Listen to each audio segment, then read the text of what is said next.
very short. This is a question for Scooter. Sorry if I'm mispronouncing. Scooter. Okay. So, with this H2 Ohio funds, is there any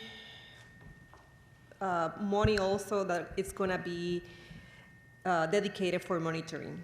Because you guys are going to be implementing so many awesome projects, but can we actually know how this is working in the long term if there's no monitoring? Yeah, I'll do this one. I think I mentioned that there's different funding sources in the state. We have state capital funds. We have a Healthy Lake Area Fund, which we've actually used for beneficial use in water wetland restoration. Those funds are somewhat restricted. The H2 Ohio funds are more like what we call GRF, or General Revenue Funds. They have a much broader range and can be spent on a much broader range of different things, which includes the monitoring work, which I think is what you're asking. And yes, in each of the projects that we're going to be investing in, there is going to be dollars set aside to actually do the pre-construction and post-construction monitoring over multiple years. We have ongoing conversations with several academic institutions. In Sandusky Bay right now, BGSU, University of Toledo, Kent State University, there's an active monitoring team. Heidelberg University, there's an active monitoring team that's actually collecting water quality data as we speak, and this is baseline information on nutrient loading and turbidity and some of the other critical parameters that we are trying to influence in the Bay. So the answer is yes. My name is Mark Crossie, Chippewa Lake, Ohio. We're part of a volunteer organization working to mitigate HABs at Chippewa Lake. We're in Medina County, so we're part of the 90% of Ohio in which water flows south into the Mississippi. We hope we get our 90% share of HCO Ohio.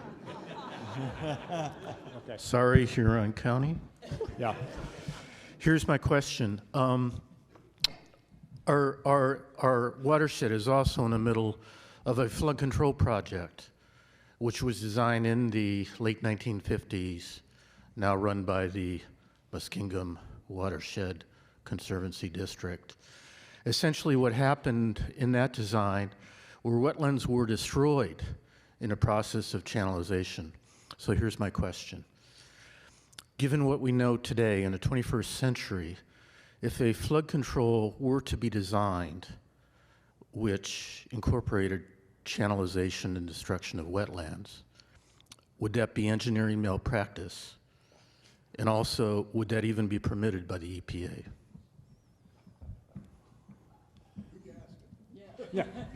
Vince, that sounds like you. Well, it's obviously a very complicated question, and talking about flood control programs, and in the 40s and 50s and 60s, as a country, and particularly in Ohio, we were responding to some catastrophic flooding events. And engineers, we engineer. Politicians, they try to solve problems with spending money. And so we did a lot of bad ecological projects to solve the flooding problem 50 to 100 years ago. I can still look at maps today, and it just shows that how aggressive and long-term damage was a result of some of these efforts.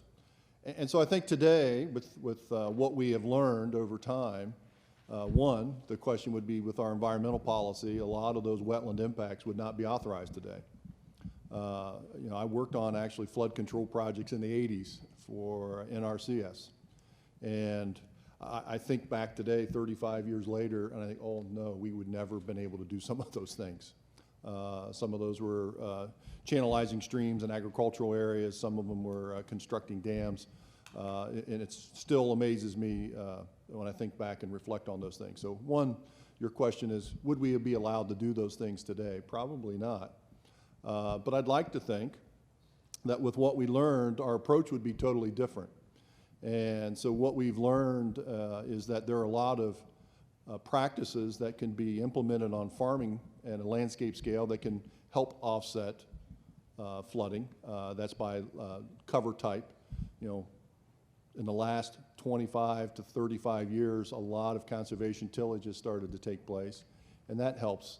But there are other practices that we could do, like wetlands, that would help offset those things. And so I'd like to think there are non-structural measures that we could do that would be different than what we would have done in the 1940s and 1950s.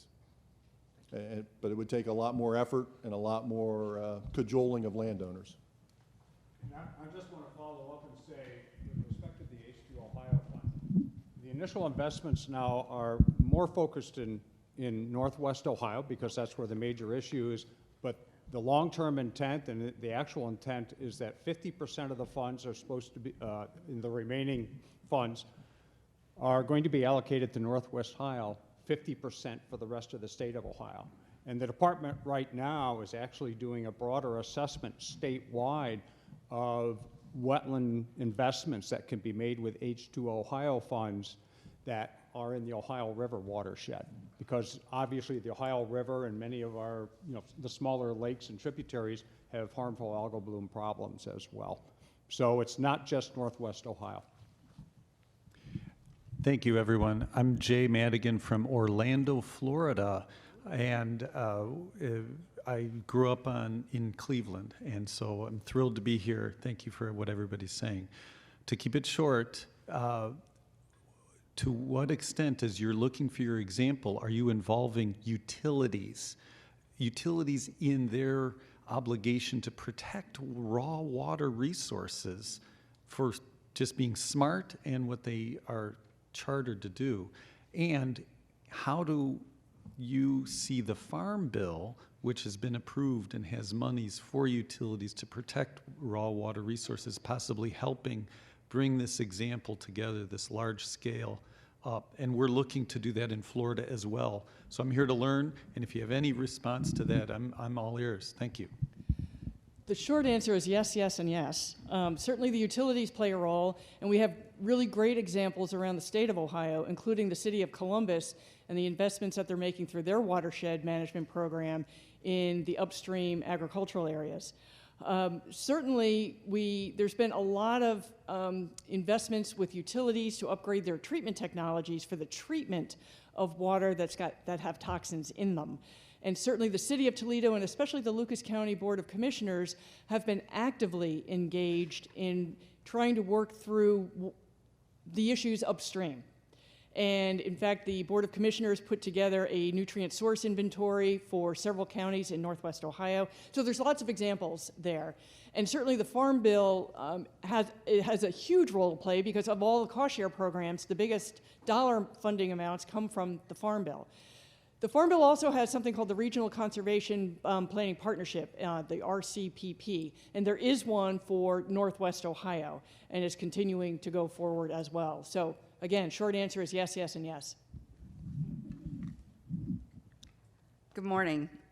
I have a question about the H2O initiative and other related areas, but the H2O initiative sounds like it's going towards reconstruction, restoration of wetlands, which is great. It's something we need. But I would like to know how that's going to be involved in the preservation of existing wetlands, especially when we look at 401 and 404 permitting. Is it going to make it stricter so that we're not destroying the wetlands we currently have and we're not shuffling wetlands around, that we're preserving what we have instead of destroying them and moving them over here? Is the H2O initiative going to address that? Thank you. Good question. Yeah, I see Dave Sherman smiling over there, yeah. Yeah, I think that there is an effort, and there will be an effort within the H2 Ohio initiative. Certainly this is more of a regulatory issue, I think, that you're referring to. And yeah, it is in part. But I think that it would, from the state of Ohio perspective, it would certainly seem to be foolish that, oh, we're going to spend all these dollars in creating and restoring and enhancing existing wetlands without also attempting to strengthen some of the protections that we have for existing wetland complexes. Now, again, remember that H2 Ohio Fund is primarily focused on water quality improvements. And actually, if I recall in some of the enabling legislation in the bill, I think it's House Bill 166, is that H2 Ohio funds can also be used to maintain and protect and enhance the waterways of the state of Ohio. So I think one could infer, in part from some of that language, that it would also focus on protection of wetland complexes as well. It's the best answer I can give. Good morning, John Freeland from Blissfield, Michigan. I have a question for Vince, and I support, and I think we all agree we need to take a watershed approach to managing wetlands and water quality. But the resource agencies, NRCS, Soil Water Conservation District, County Extension, are organized by county, not by watershed. So how can these county agencies be brought together to focus on watersheds and instead of being in the fragmented kind of artificial boundaries of counties that they are now? Well, thank you for the question. And if I had a perfect answer, I wouldn't be sitting here. I'd be like counting money somewhere else. But no, you're very right. We've always established geopolitical boundaries in the United States, particularly based on lines on a map and not based on watersheds and hydrology. So that does complicate how do we get an answer, and that does make it more challenging. I guess I would add to that I also believe that we have the geospatial tools now that enable us to work in concert with each other and on a hydrologic framework in ways that we never could before. You know, my career with the state of Ohio spanning 32 years, where we are today when trying to work on watershed-related issues back in the early 90s is completely different, you know, from what we do today. And so I believe with our, again, our geospatial tools, with our GIS analytical our analytical mechanisms, that we do this. And I think we're constantly doing this with new projects, and we will continue. And even now with new LiDAR data and the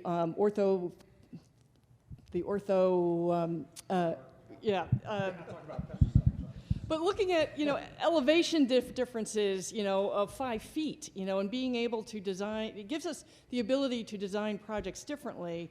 And I think the agencies have really stepped up in wanting to make all of this work. And so I think, again, we're in a different place now than where we have been in the past.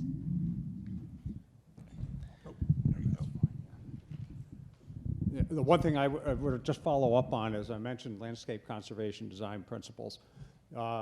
Internally, we have a team that's actually working, you know, I talked a little bit about the Sandusky Bay Initiative, and you can see how that sort of those projects tie together.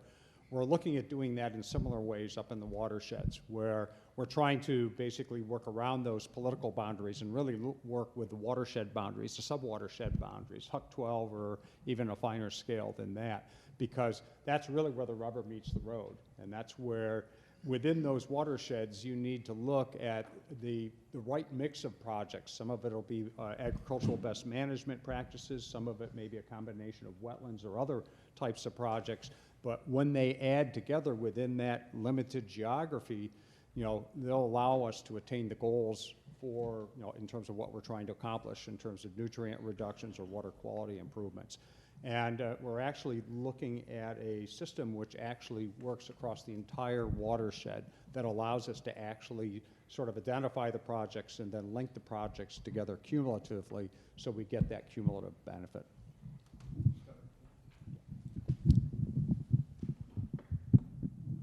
So bringing up watershed and watershed groups, in Ohio we've been blessed with a lot of different watershed groups.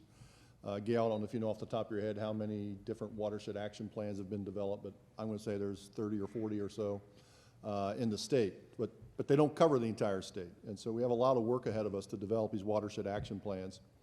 And historically, and anecdotally, those watershed action plans have not really taken a deep dive into water quality. They've looked at particularly how many acres of conservation tillage do we want? How many riparian zone setbacks do we want to have?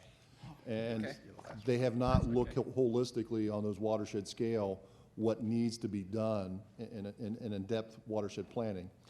And so one thing that's coming along, I don't know if it's going to have legs or not, is Senate Bill 2, and it talks about establishing watershed coordinators. Those language has been eliminated. have been eliminated? Well, then how far is it going to go, Gail? But these watershed programs, they really need additional funding. And where that funding comes from, I don't know. If it's part of the H2 Ohio, if it's some other player to be named later. But understanding these watershed plans that have been developed so far have been really on shoestring budgets, in my opinion. And they need to look at a bigger, broader picture to how do we get to the goal. And first off, we have to figure out what the goal is. And I don't think a lot of times we know what those goals really are, let alone how do we get there. And so a fundamental thing that you've probably heard many, many times is in order to reach a goal, you have to know what it is. And so I think in a lot of cases, we really don't know. And a lot of that starts with data. And a lot of it starts with information that we can gather through geospatial data collection to help us understand better. And really, we're just starting to get a much better picture of what the problems are and the depth and breadth of those problems. And before we can figure out the goal, we have to understand what all those are. Doug Poorman, Buckeye Lake, Ohio. Did you want to? Okay, Buckeye Lake, Ohio. So I just had a question about the H2O program. So 90% of the money is supposed to be for coastal waterways. Is there going to be much focused on watersheds that are not coastal, like Buckeye Lake or Grand Lake St. Mary's? And are all the monies going to be focused on wetlands, or are they going to be also used for cleaning out some of the waterways that drain into there that where some of our algal blooms are developing and then flushing into the lake? I wouldn't say that 90% of the money is going to Northwest Ohio or to the coast. One of the reasons right now the coast is in part being emphasized is because there's already been a lot of research work done and a lot of project planning done. So we basically had a tentative list of projects already in our back pocket. You know how it is, all of a sudden money becomes available and they say, hey, you have shovel-ready projects. And a lot of times you don't, because you have to really sort of work through feasibility, concept feasibility, engineering and design. We had a number of those things done. So we're first out of the block here, okay? But again, I want to make it clear that the objective is that it is a statewide initiative. It is not a Northwest Ohio initiative. The focus is on Northwest Ohio right now because we have some specific targets in terms of phosphorus reduction and things of this sort that are specific to that geography in many respects. And one of the things I want to point out, even in the $85 million that were basically allocated for us, that $30 million is going to the Department of Agriculture, which is upland, upland work. And for what was also and this is beyond what the Department of Natural Resources has, obviously. I think there's like $8 or $9 million that go to Ohio EPA. And this is for work that's not just in Northwest Ohio, it's across the state. And there's also some dollars actually allocated in the ODNR component, portions of which will also, I think it could be as much as $15 or $20 million, may actually move toward the southern Ohio area. So it's not all focused that way. The ultimate objective is 50% for Northwest Ohio and the remaining 50% for the rest of the state, which means that your Muskegon Conservancy District would be able, if you have projects, bring them forward. We're looking for those projects right now. And in fact, we are in the process of generating a list of projects that are outside the Lake Erie watershed. So that we can make investments in southern Ohio as well. So I would encourage you, if the Conservancy District has projects that they want to invest in that are, quote, shovel-ready, or at least are a little bit further than just, oh, gee, I think we could do something here, let us know. Contact us. We'll put it on a list, and it's entirely possible that project could be funded very quickly. Thank all right? you. Okay, well, first of all, I want to have you all join me in thanking the panel for starting out this. Thank you. Thank you, Ray. Thank you, Scudder. Thank you, Gail. Thank you, Vince. This really is a stimulating beginning to our conference, and appreciate it. I have one more very quick announcement to make, and then we will finally have our coffee break. The people up on this panel represent some of the organizations that helped us out, but I just wanted to put this graphic of the 20 logos of organizations that were involved at this We have 8 universities. We have many NGOs. We have government agencies. We've got just about everybody in Ohio helping out in one way or another with things. So I think we just have to, if you've ever applauded logos before, I think we have to thank them globally.